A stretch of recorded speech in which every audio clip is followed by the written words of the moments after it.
En el último tiempo creo que, no sé por qué razón el Señor me está dando un solo versículo, pero vamos a esperar que esto realmente sea el alimento que necesitamos para poder implementar también los cambios que se deberían y se deben traducir en beneficios.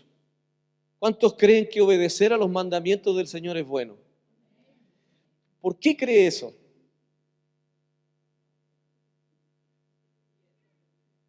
Pero más práctico, no tan espiritual. Eso, porque al obedecer hemos disfrutado de los beneficios que dice el Señor que nos regalará a través de la obediencia de sus mandamientos. Obedecer los mandamientos de Dios, entonces, no es solo obedecer al Dios que tiene autoridad, sino que obedecer al Señor tiene que ver con relacionarse con este Dios que tiene buenas intenciones con cada uno de sus hijos. Hay momentos donde no nos parece así, pero al final de cuentas, todo lo que nuestro Dios ha pensado es bueno en gran manera. Si el Señor dice que tenemos que ser buenos mayordomos de nuestro tiempo, de nuestras finanzas, es porque nos conviene, porque si le obedecemos, vamos a mirar los beneficios de aquello. Amén. Bueno, busque por favor Mateo capítulo 5, verso 3. La semana pasada vino el profeta David Rebollo y el Señor nos botó todo tipo de fundamentos, nos desafió tremendamente. ¿Cómo es el ministerio de nuestro gran amigo? Un hombre bastante valiente, pero no es solo valiente, sino un hombre que demuestra lo que habla. Porque uno puede escuchar grandes sermones, pero si no tiene demostración, es un lindo sermón. Pero cuando hay demostración, es vida, hay una impartición diferente. No es lo mismo que alguien te dé la cátedra de una teoría a que alguien te esté manifestando lo que él ya vive porque te lo puede impartir, porque la ley de la impartición va a funcionar solo en aquellos que han logrado la medida. Amén. Bueno, él nos dijo y nos trajo la confrontación entre lo que es la prosperidad y la miseria. Nosotros pusimos en YouTube el título al mensaje de prosperidad versus miseria. Y hoy quiero continuar dándole algunos pequeños aportes que nos van a servir. Entonces, Mateo 5, verso 3 dice: bienaventurados los pobres en espíritu, porque de ellos es el reino de los cielos. Entonces, quiero iniciar con la introducción de una experiencia que tuve. Yo creo que el domingo Dios nos impartió muchas cosas. Una de ellas es que aprendí que la inteligencia del reino de Dios no solo se transfiere mentalmente, sino que hay una impartición como por una ley de vida. El Señor me mandó a enseñar de prosperidad y usted sabe, si hay algo a lo cual yo he evadido toda mi vida es ese tema por causa de todo el manoseo que hay, por causa de tantos malos modelos, de tantos malos diseños. Entonces uno no quiere ser asociado con que se empiece a decir, bueno, esto están pidiendo dinero, quieren sacarle la plata a la gente, porque la verdad es que yo mismo personalmente he visto cómo es que desde muchos púlpitos sí se ha hecho un abuso del tema de la prosperidad y creo que se ha ministrado y se ha demostrado una falsa prosperidad. Entonces, para poder asentar una base correcta, tendríamos que ir de menos a más. Y hemos abierto un proceso. En el nombre del Señor abrimos un proceso para ser enseñados por Dios en esta área, porque la intención de Dios es que todos sus hijos sean prósperos. No no por una prosperidad monetaria capitalista, ¿cierto? De sistemas económicos mundanos, sino por una prosperidad que más bien tiene que ver con la genética, tiene que ver por acerca de quién es Dios, es que nosotros debemos ser prósperos. Bueno, desperté el lunes o el martes en la mañana con una idea que me dio todo el sermón que le voy a compartir. No tengo un bosquejo, bueno, casi nunca lo tengo, pero tengo la claridad de lo que sí el Señor quiere enseñarnos en esta mañana. Desperté con esta idea muy fuerte, incluso lo escribí en Facebook. Toda deuda es una ofrenda sin propósito. ¿Por qué? Desperté con esta idea, fue una voz muy clara que me habló este principio, y después de haberlo recibido comprendí lo siguiente. El altar de adoración es el lugar donde nuestro Dios siempre y desde siempre ha enseñado cuál es el verdadero proceso de la valoración de las cosas. Es en el altar de adoración donde nuestro Padre Celestial nos enseña a nosotros a darle valor a los sueños, valor a las cosas, valor a las personas, valor a los proyectos, pero la manera en que y cómo es que nuestro Dios nos ha enseñado a asignarle valor es un valor que tiene que estar asociado a un montón de otros factores, como por ejemplo el propósito de aquello a lo cual yo le estoy dando valor. No sé si me doy a entender. Lo voy a decir de otra, porque todos me miraron con cara, no entendí, no cachamos nada. Todo de nuevo. El altar de adoración es el lugar donde Dios se encuentra con sus hijos. En el altar de adoración viene el adorador y siempre el Señor nos enseñó, no te presentarás delante de tu Dios con las manos vacías, ¿no? Es una ofensa venir delante de la presencia del Dios Altísimo sin el ejercicio hecho en nuestros corazones de haber pasado por la claridad de aquel valor con el cual yo me acercaré a Él para conversar y para hacer que, por ejemplo, ¿es válido traer una ofrenda pidiendo a Dios una bendición en un proyecto? Es válido.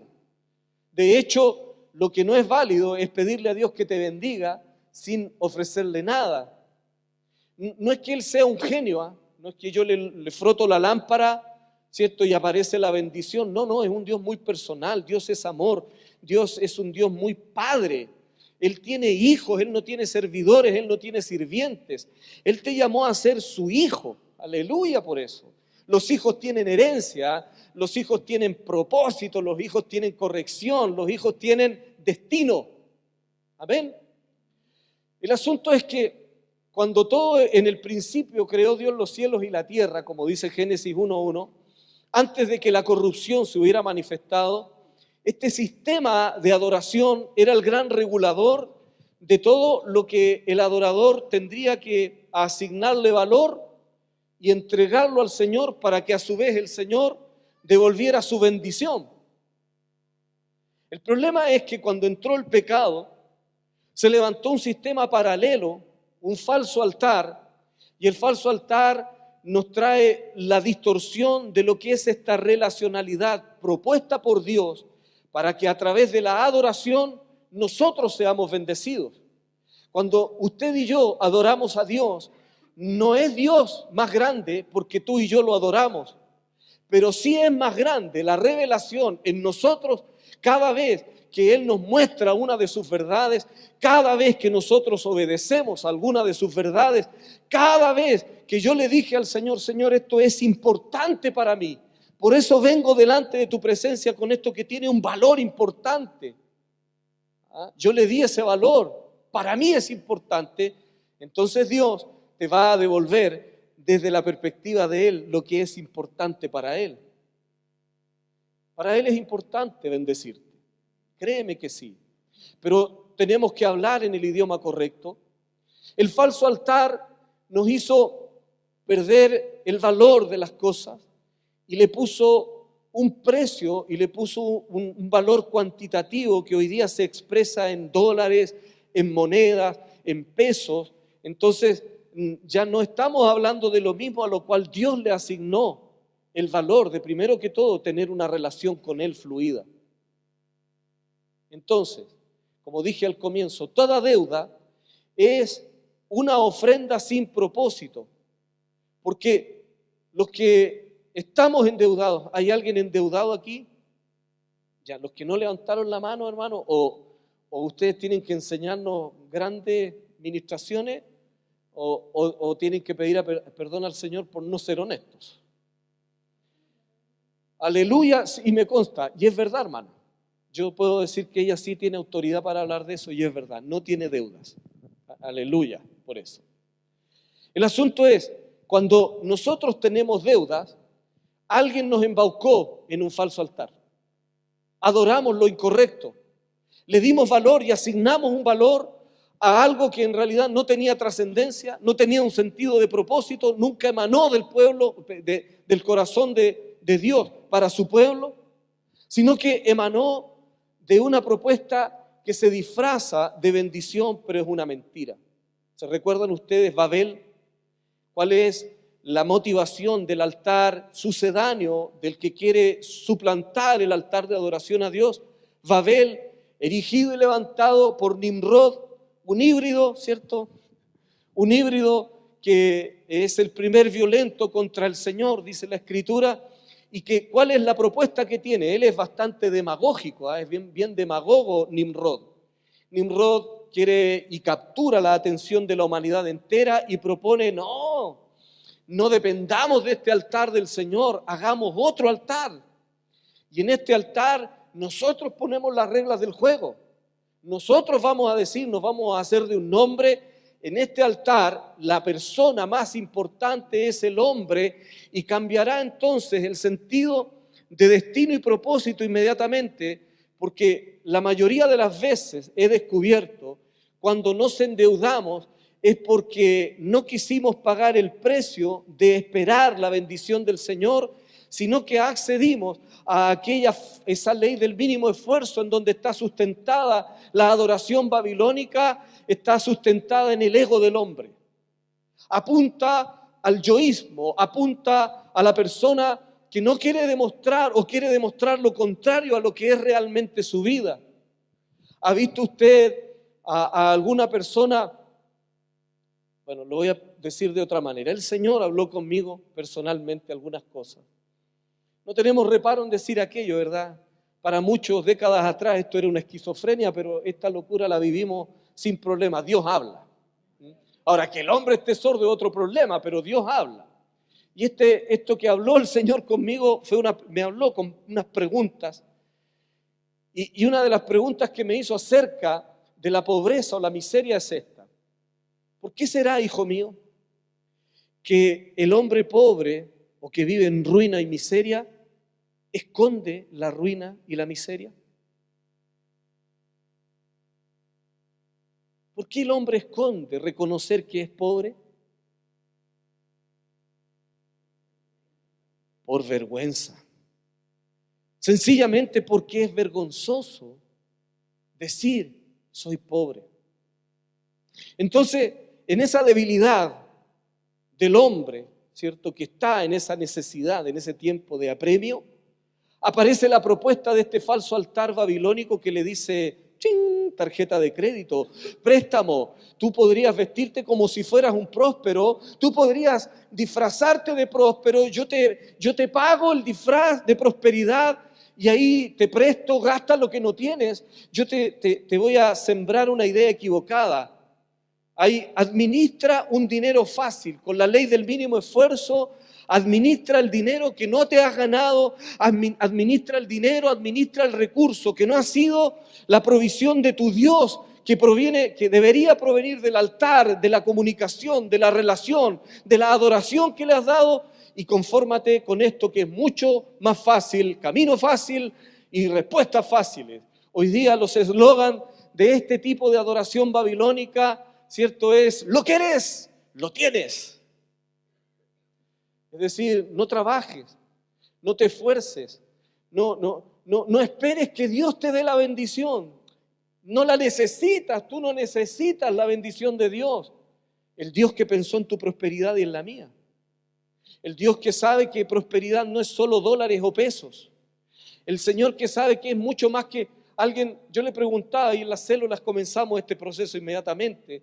La pregunta fue en la célula fue, ¿eres próspero? O mejor dicho, ¿qué es prosperidad?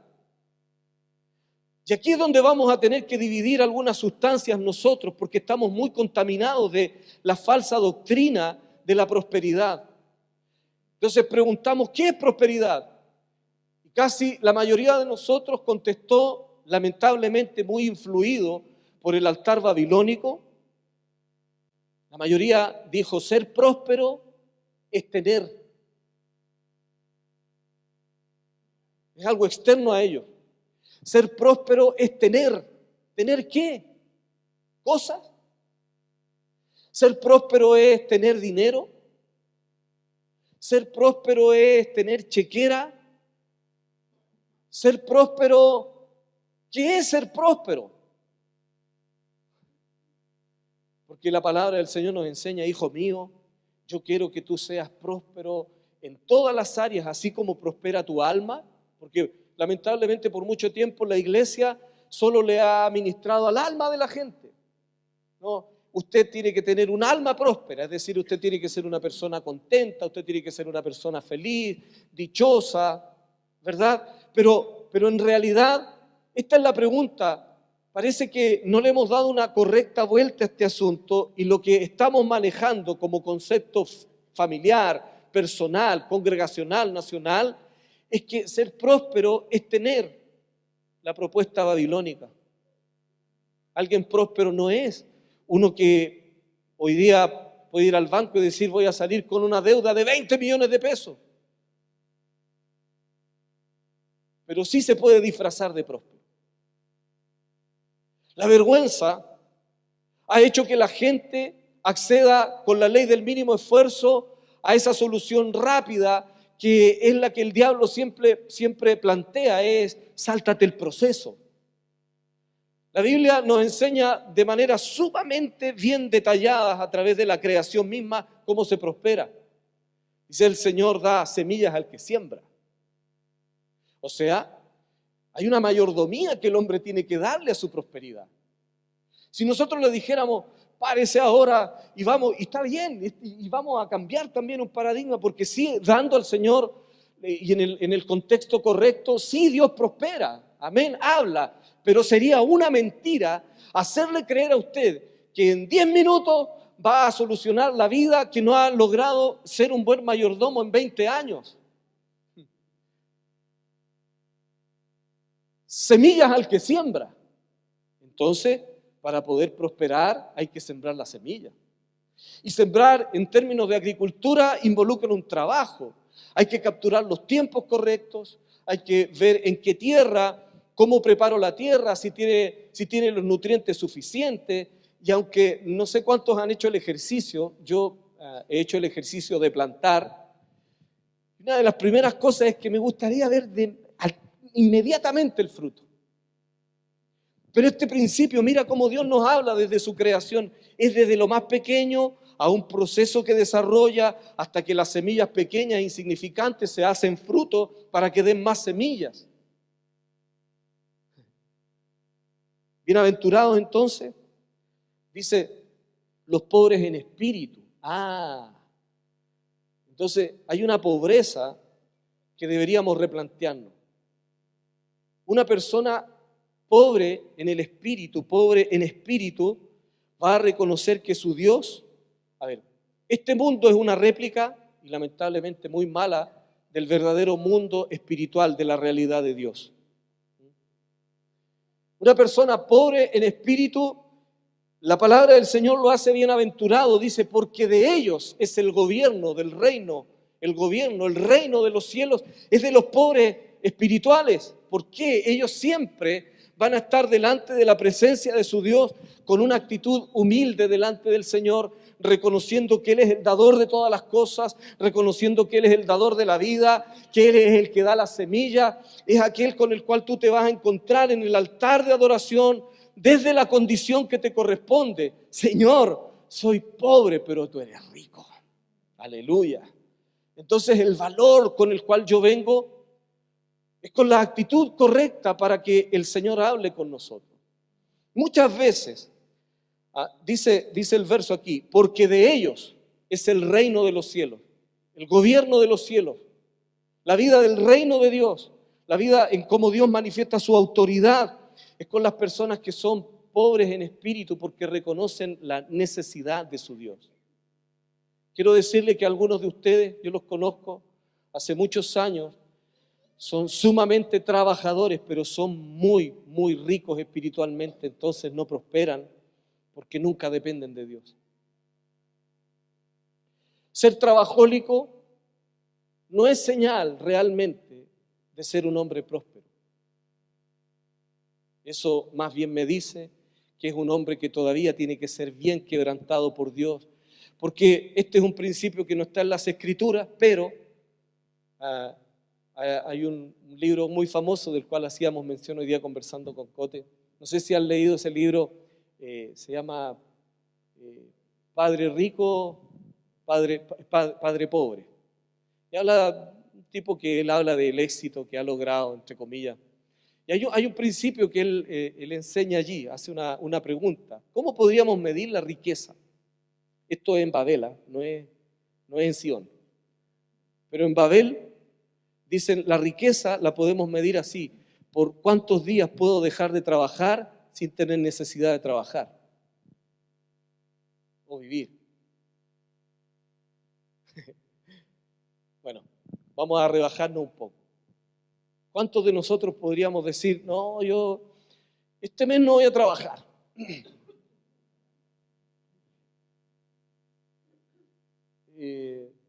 Oiga, hay gente que se da, por ahí por el Medio Oriente, se dan un año sabático. Pueden sostener sus vidas un año porque tienen un montón de recursos que son el colchón de esa prosperidad.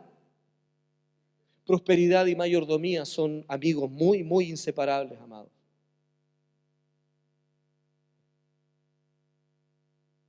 Solo las personas pobres en espíritu, los que dependen absolutamente del Señor, el reino de los cielos, el gobierno de Dios los puede gobernar y dirigir. Quiero comentarles, el domingo pasado, no todas las cosas son tan emocionantes o emocionales. Están ocurriendo cosas muy potentes en medio de nosotros. Yo no sé, le iba a pedir permiso al pastor Francisco, pero voy a contar un poco nomás, muy poco, para no faltarle el respeto a él y a la confianza. Pero él, el domingo, mientras estaba el profeta aquí, el Señor le dio una visión. Y en esa visión veía que estaba en un puente colgante, y este puente parecía que se iba a caer, pero la orden era al otro lado de un río donde había muchos reyes, vestidos como reyes. Le decían, Francisco, pasa acá, ven aquí, tú eres de aquí, tómala, no tengas miedo, no tengas temor. Y él dice que no se animaba porque tenía tanto miedo de que algo le ocurriera en la mitad de ese puente colgante. Pero dijo, me animé. Y solo cuando me animé, pasé al otro lado. Dijo, cuando iba en la mitad del puente me di cuenta, este puente es muy seguro, no ocurriría nada malo, el Señor va conmigo. Bueno, la palabra que Dios te da siempre requerirá de una acción. ¿Sabes qué? Muchos de nosotros ya no requerimos más profecías. Lo que requerimos es accionar lo que Dios ya nos dijo. No es palabra lo que le falta mucho, lo que le falta mucho es la acción. Ya tienes un montón de profecías, ¿para qué quieres más si no has hecho nada con las anteriores? Usa las pocas que Dios te ha dado, ponlas en acción y sé un pobre delante del Señor. No dependas de tus fuerzas, eso es lo que quiere decir la palabra. Bienaventurados los que no dependen de sus fuerzas, bienaventurados los que solo dependen del Señor, de Dios, bienaventurados los que no se envanecen con lo que Dios les ha puesto en las manos para administrar. Bienaventurados los pobres, esos que delante del Señor se tornan ricos porque la riqueza, ¿tú te imaginas a Dios gozándose porque tú eres pobre? No es parte de su naturaleza, no es parte, a Él no lo alegra. Él no es feliz mirando, oh, ahí está mi hijo humillado, lo he logrado. No. Él quiere que nos humillemos, pero el fin que persigue es exaltarnos, levantarnos. El Señor dice que te ha pensado como una cabeza, no como cola. Te ha pensado como una persona de gobierno. Te ha pensado como una persona que ponga en autoridad para que se legisle su reino, desde su reino aquí en la tierra contigo. Pero solo lo va a lograr a aquel que se relacione correctamente con Él. No es Babel la prosperidad que perseguimos. No nos interesa bajo ningún punto de vista prosperar como prosperan los hombres que son corruptos y que no tienen pacto con el Eterno. Nos interesa prosperar absolutamente de acuerdo a cómo es que Dios nos ha soñado. Dios nos ha, y créeme, Dios te diseñó mucho, mucho más grande de cómo te estás mirando hoy día. El sueño de Dios es mucho más grande que todo lo que tú piensas, porque lo que ojo no vio, lo que oído no oyó, lo que no ha subido al corazón del hombre, esos son los tipos de proyectos con los cuales Dios mira a aquellos que le aman.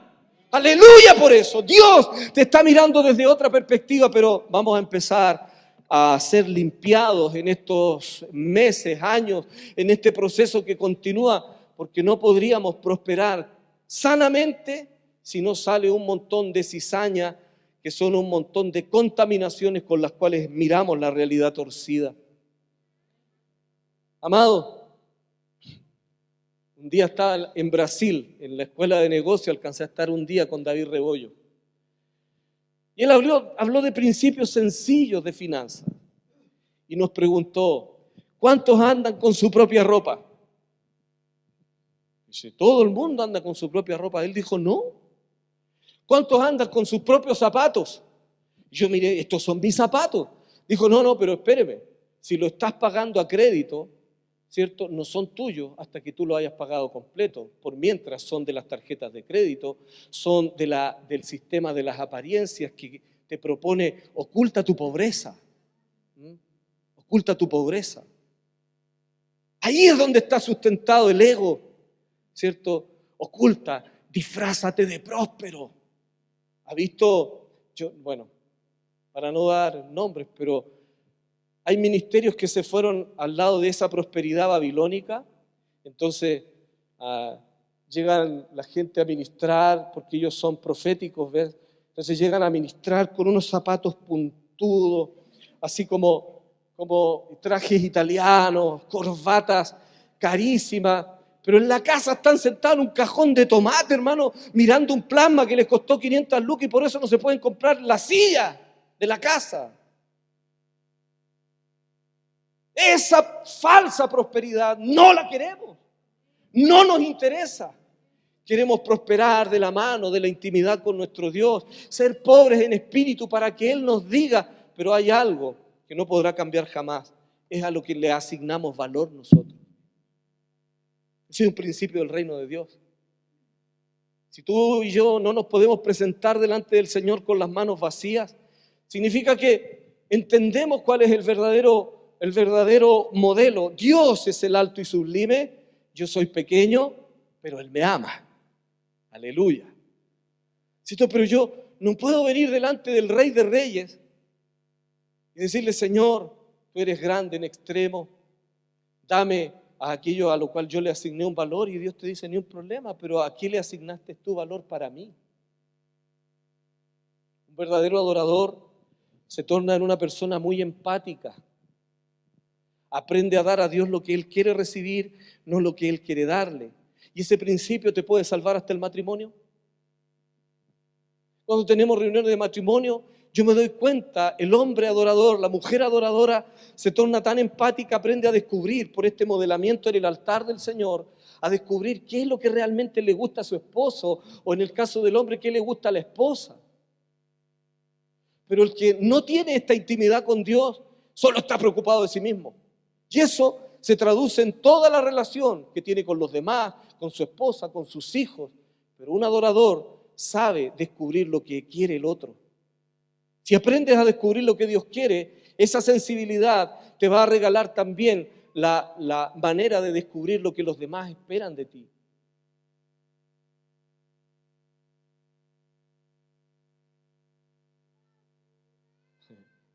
Yo Siempre hago bromas con mi esposa, pero y nos preguntamos a veces, ¿no? En este día, ¿por qué no me has dicho que me amas? Entonces yo siempre hago bromas porque, ¿cierto? La brutalidad de los hombres muchas veces consiste en que le queremos decir a la esposa que la amamos, pero con cosas, no con palabras ni con hechos concretos. ¿Cómo te va a estar diciendo que te amo? ¿No te basta todo mi ejemplo? Y la cocina, el refrigerador que hay allá, el microondas que hay en la casa, ¿no te dicen que te amo? La verdad es que no. Nunca cometa el error de regalar en un cumpleaños una olla a presión, por ejemplo. Eso no se hace, hermano. Perdónenos.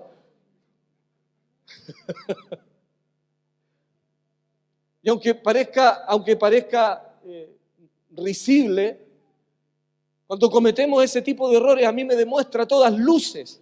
Esa persona no adora a Dios como corresponde, porque todavía no aprende el principio de descubrir lo que realmente quiere el Señor. ¿Qué quiere el Señor cuando Él te dice, quiero prosperarte a ti? ¿Qué quiere a cambio Él? ¿Lo vamos a hacer más rico? Él es rico. ¿Saben qué? El cosmos entero, el universo, las galaxias, las estrellas, la tierra, los habitantes, los animales, la creación, los árboles, todo es de Dios. Él puede reclamar la autoridad sobre esta tierra cuando Él se le antoje. Pero nos está dando una oportunidad. Hijo mío, yo quiero que prosperes en todo. Y para empezar a prosperar en todo, lo primero que vamos a tener que cambiar, hoy día vamos a lo práctico ahora. Venimos del cielo, ahora vamos a la tierra. Las tarjetas de crédito que han ocupado el lugar de Dios, vas a tener que hacer algo con ellas, hermano. Porque la tarjeta de crédito es una trampa que te dice, no necesitas intimidad con Dios. Marca los 4 dígitos, el PIN pad y punto. Tú lo quieres, lo tienes. Pero tú nunca vas a poder disfrutar de haber esperado el proceso de Dios si no esperas ese tiempo de intimidad. Señor, me gustaría quiero tener una casa de determinadas características. Si tú la haces antes de tiempo, sin dejar que Dios actúe, entonces nunca dependiste del Señor. No tienes testimonio que contar. Vaya a tener que inventar uno. El Señor me bendijo porque me dieron una plata de más. Yo escuchaba testimonios así ridículos, hermano. Y estaba haciendo un negocio con el hermano y el hermano se equivocó y me dio plata de más. Es una bendición del Señor. Ladrón, el hermano, el ladrón. ¿Cómo? Mira, piensa en esto. ¿Cómo Dios te va a bendecir perjudicando a un hermano tuyo?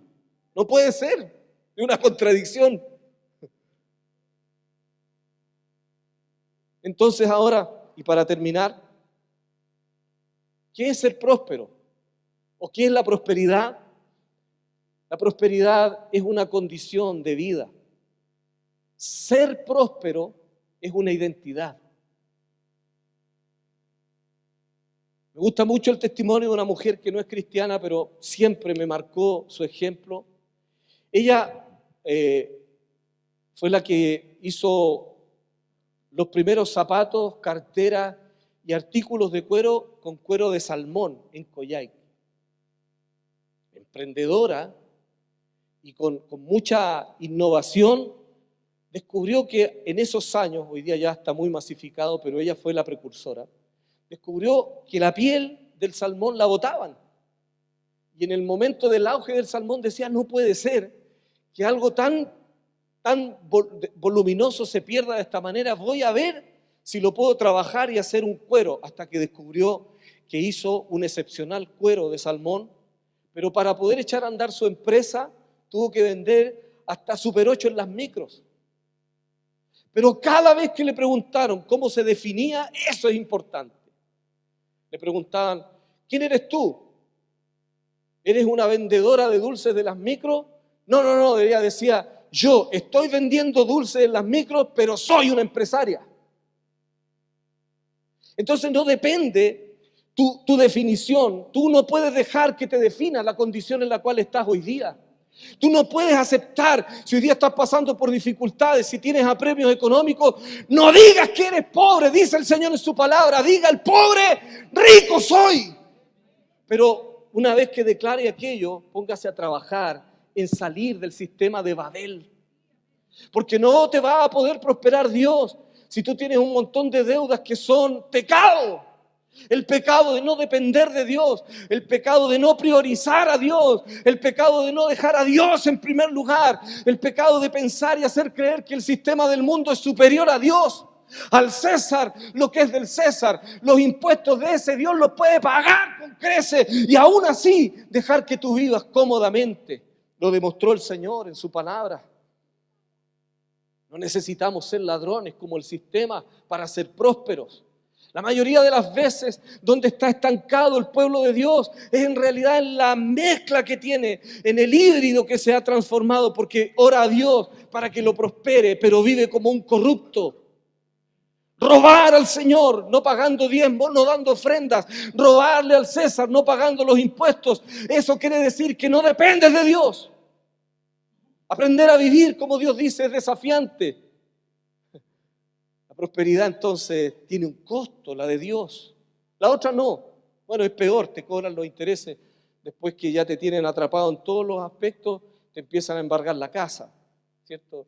Y eso es lo que persiguen todos estos sistemas bancarios, los bancos, las grandes entidades. Siempre aspiran a atraparte de tal manera.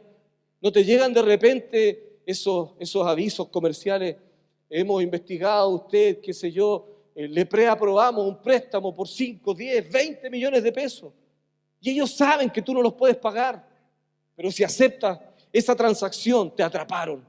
Hay un principio espiritual, dice que aquel que se hace deudor de otro se convierte inmediatamente en esclavo de aquel a quien le debe. Entonces no podemos adorar a Dios y ser esclavos de un sistema que no depende de Dios.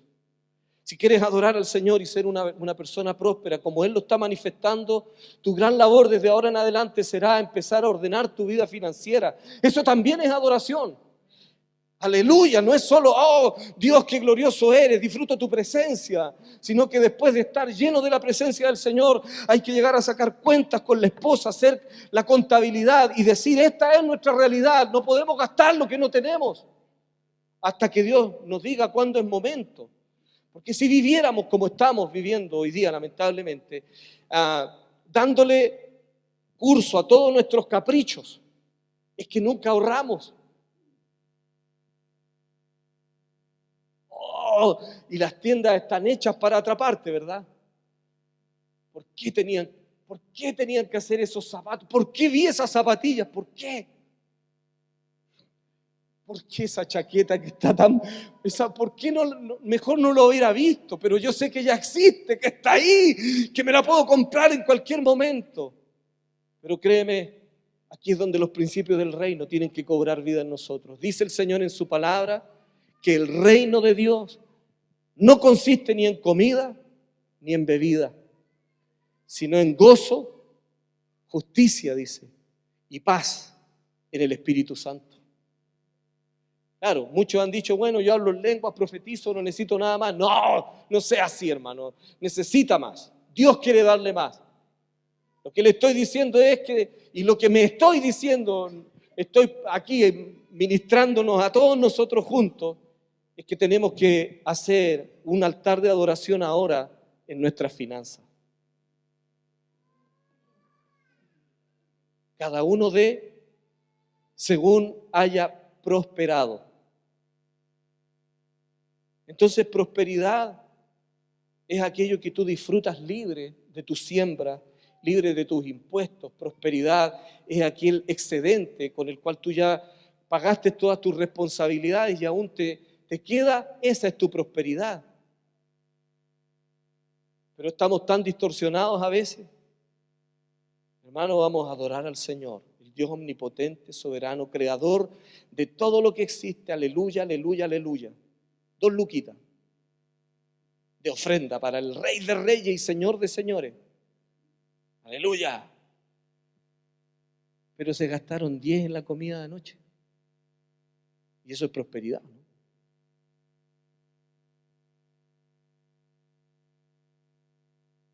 Un día le hice la pregunta a mi esposa, nada contra ustedes, amadas hermanas, es solo un ejemplo.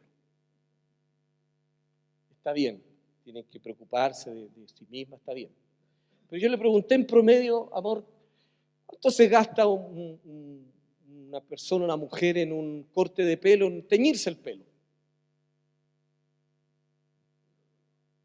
Sí, nos reímos nerviosa.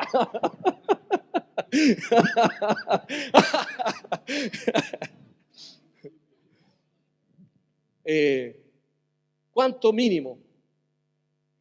30 luquitas, 30 luquitas, ahí nomás. Como dicen por ahí, lo dejo. Pero al Rey de Reyes y al Señor de Señores, cuando llega el momento de la ofrenda, decimos, Señor, tú sabes que yo soy pobre.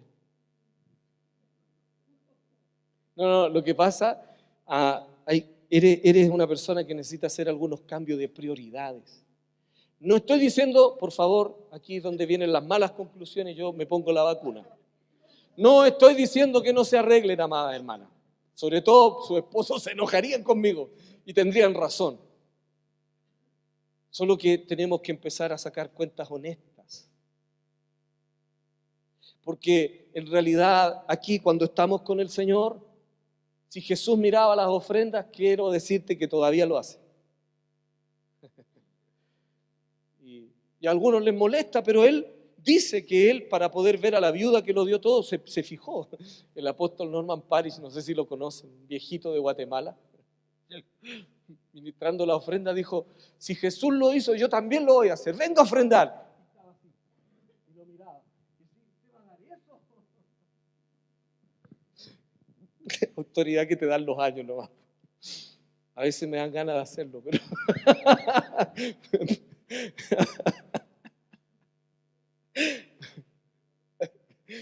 Claro, el tema es que eso da también pie para que uno también sea examinado, ¿verdad? Está bien. Ok. Toda deuda es una ofrenda sin propósito. A alguien adoró esa ofrenda, al ego, a la vanidad, pero no a Dios. Porque cuando me endeudé, tomé el compromiso de suplir el gasto de algo que no era parte de lo que Dios me había regalado y aún así me di ese permiso. ¿Por qué? Porque mi ego quería satisfacer algo y no dejé al Señor que sea Él quien le dé satisfacción y orientación a mi propia idea. No te preocupes, iglesia. Lo vamos a pasar mal un tiempo. Eso es fijo. Pero de aquí a los años que continúan, tu vida, tus hijos lo van a agradecer. Y la herencia tuya y los que están detrás de ti van a decir, mis papás eran pobres, en realidad eran miserables, pero Dios nos cambió la historia. Muchos de nosotros cambiaremos. La miseria no es solo tener o no tener, la miseria es una condición del corazón. Y no te preocupes, lo vamos a pasar mal, porque ¿sabes por qué? Porque todos estamos en alguna medida atrapados en esto. Pero el proceso de arrepentimiento que tenemos, que ya empezó a caminar, nos va a hacer cambiar, ¿cierto? Vamos a volver al origen. Metanoia no es suficiente, techubá es mejor. Volver al origen, volver al Padre, volver a cómo es que nuestro Padre Celestial hace y diseña todas las cosas, cómo es que Él quiere hacer prósperos nuestros caminos. ¿Te pensó próspero el Señor? Que lo que toques prospere. Amén. ¿Cómo te prospera el Señor siendo un buen trabajador? Eso de siembra 10, cosecha 10.000, es la ley del mínimo esfuerzo, ¿no? No es lo que Dios quiere. Pactos de $1.000. ¿Cuántos caímos? Yo caí muchas veces en eso. Me arrepiento y pido perdón públicamente.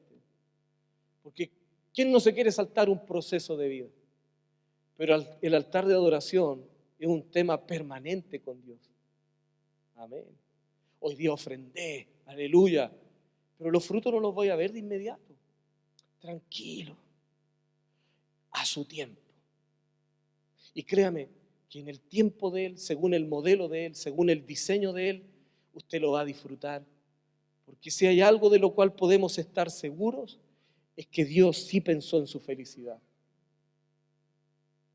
Qué rico acostarse tranquilo, sin deuda. no soy esclavo de nadie. Y si es el caso contrario, desde este día en adelante vamos a empezar a hacer los cambios suficientes. Tanto así que incluso no podemos improvisar nuestras ofrendas. No, tenemos que cambiar aquello. A veces damos más de lo que Dios quiere. En ese momento nos emocionamos. ¡Ah, el Señor está aquí! Vamos a dar, pero un momento, Dios te conoce tu realidad mensual, conoce los ingresos con los cuales tú estás manifestándote y viviendo. De esa realidad es desde donde tiene que partir todo, y no de una ficticia. Cada uno dé según haya prosperado, así que la medida de prosperidad la tienes tú. Pero no des como miserable. Póngase de pie.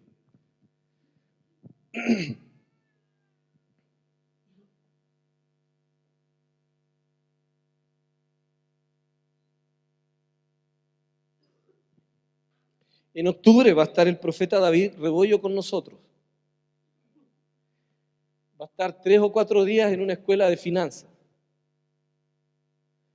Y si usted piensa que va a venir a escuchar principios de finanzas, no venga.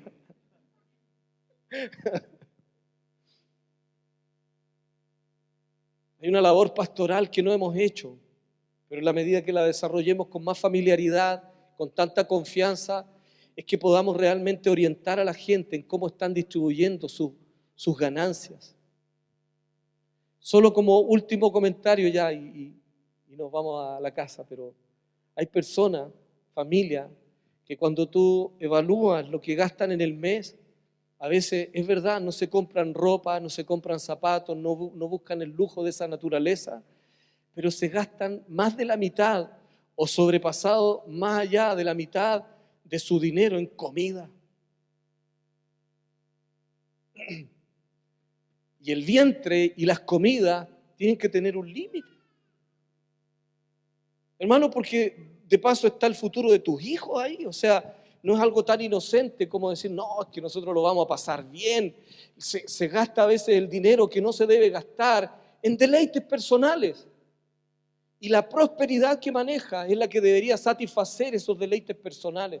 ¿Por qué no prospera? Dijo el Señor hablando proféticamente a través de David la semana pasada. ¿Por qué no prospera gran parte de mi pueblo? Porque piden mal, piden para gastar en sus propios deleites. Ah, Dios te quiere amargado. No, todo lo contrario. El punto es que el Señor tiene que estar en el lugar que le corresponde, el primero, absolutamente en todo. Y harás prosperar tu camino, Josué. Tomarás estas palabras que yo te he hablado hoy, le dijo el Señor, y las repetirás andando por el camino, las atarás a tu cuello y permanentemente las vas a hacer a algo que ingrese en tu ADN a través de tu mente. Hasta que te cambie la manera de pensar, hasta que te cambie la manera de vivir, hasta que tu genética cambie por causa de la revelación. Porque la prosperidad no es un estado económico ni financiero, la prosperidad es un estado de santidad, es una condición espiritual en primer lugar. Y harás prosperar tu camino. ¿Cómo? Con la palabra del Señor. Desafiando el sistema del mundo, desafiando a Babel, desafiando a Nimrod, desafiando al ego. Harás prosperar tu camino. Y cuando venga el testimonio de la superabundancia del Eterno, tendrás la obligación de decir, solo Él y nadie más que Él ha prosperado mis caminos. Él, su fidelidad, sus promesas son reales. Dios es verdadero. No vivo como me propone el diablo, vivo como me ha propuesto mi Dios. Y soy feliz, soy próspero, me acuesto tranquilamente. Duermo porque el Señor tiene cuidado de mí. Aleluya.